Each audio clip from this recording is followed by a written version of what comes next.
Hello and welcome to my latest video. This one is going to be continuing my series looking at Formula One drivers from the past and the present.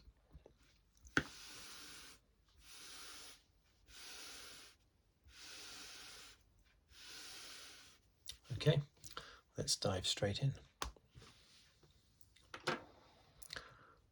Today it will be about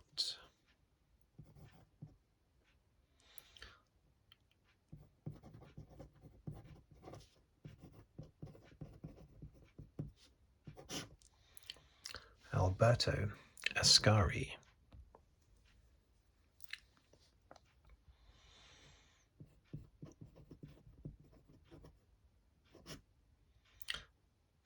Italian driver. He was born in 1918 and died in 1955 at the age of 36. He took part in 32 races, and amazingly, out of those 32, which is a very small number, isn't it, he won 13.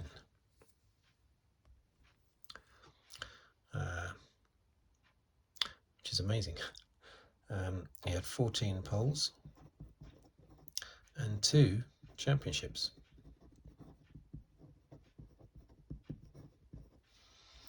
And those 2 championships came in 1952 and 1953, both in a Ferrari.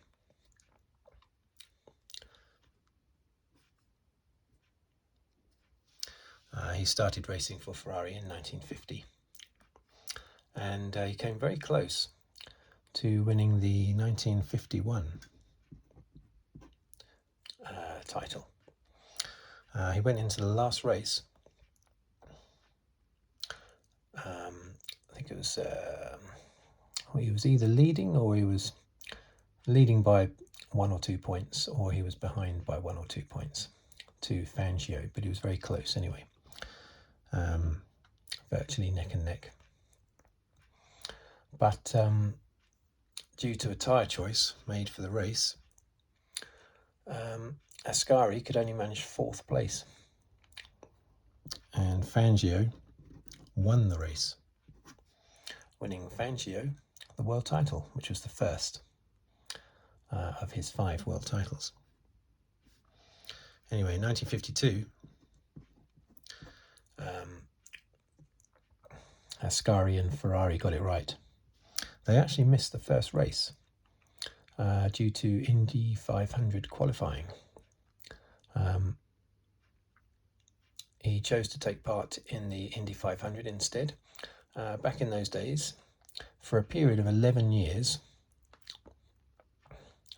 the Indy 500 was actually officially part of the Formula One World Championship, and the points counted towards the Formula One World Championship. But no Formula One driver took part in the Indy 500 during that period, and no Indy driver took part in any of the other Formula One races, so it was a bit silly. But Ascari, he is the only European driver. I don't know if he's the only Formula One driver, but he's the only European driver, probably the only Formula One driver, to have taken part in the Indy 500 during the 11 years it was part of the Formula One Championship, and that was in 1952. So he had to miss the first race, the Swiss Grand Prix, in order to take part in qualifying. And then he sort of came nowhere in the race, in the Indy 500 race. He didn't do anything really. But then, amazingly, he won all of the remaining Formula One races. So from round 2 onwards, basically, he won 6 races on the trot, a 7-race championship. So basically he won every single Formula One race that he entered that year in 1952, which no one has ever done since. Incredible domination. And that domination continued into 1953, where he won the first 3 races, which meant that he had won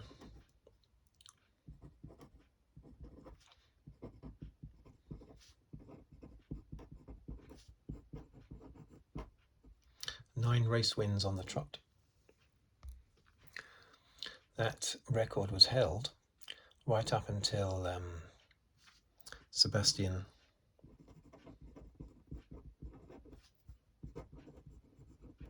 Vettel equalled it in 2013 when he won the last 9 races on the trot. So 1953, Alberto Ascari won the championship easily again, because he won in total 5 races that year, I think, out of 7. So once again, total domination.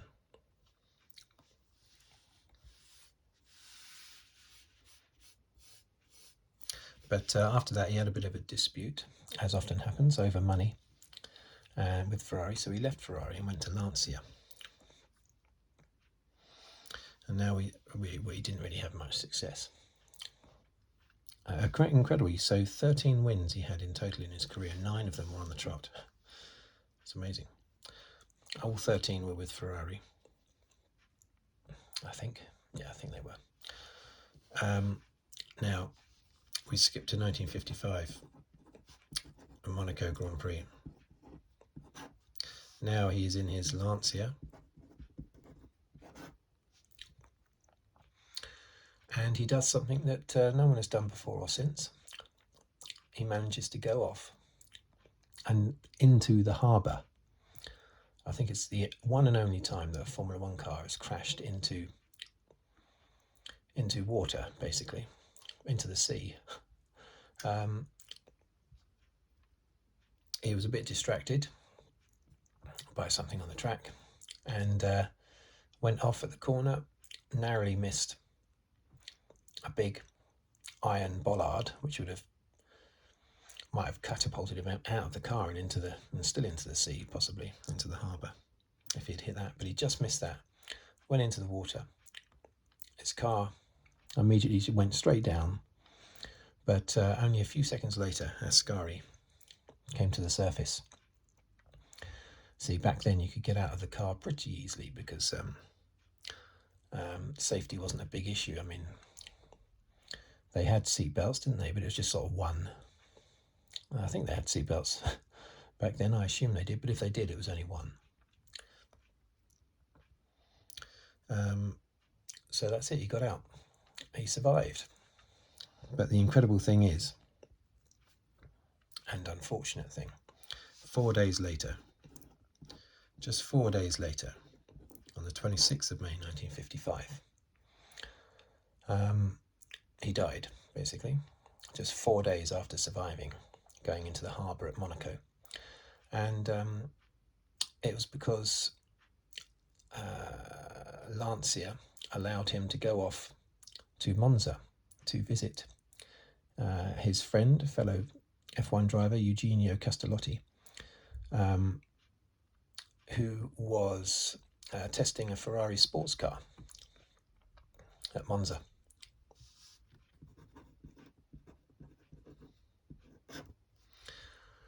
And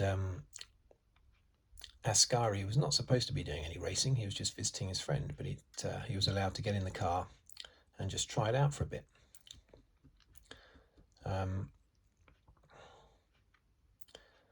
So he got in and he went round, did a couple of laps, and then at a particularly aggressive corner, well, they all are at Monza, the car turned over multiple times. He was thrown out of the car and just pretty much died straight away. That corner where he had that accident was then turned into a chicane for safety reasons and was renamed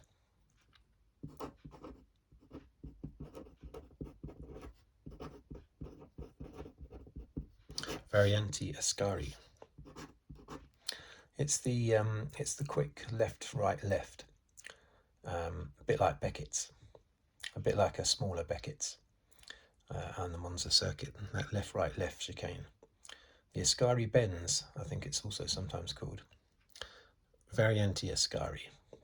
Actually, Variante might be Italian for Benz. I'm not sure. But anyway, anyone who watches Formula One will know that left, right, left chicane, and that's the point where Ascari was killed on the 26th of May 1955 at the age of 36. Okay, so there you have it, Alberto Ascari, twice world champion in a very short, punchy career, with lots of wins for Ferrari, one of their best, basically. Up there with Schumacher and Lauda. Okay, thank you for watching. Thank you for listening. If you'd like to subscribe, please do so. And I will see you in the next video. Thank you very much.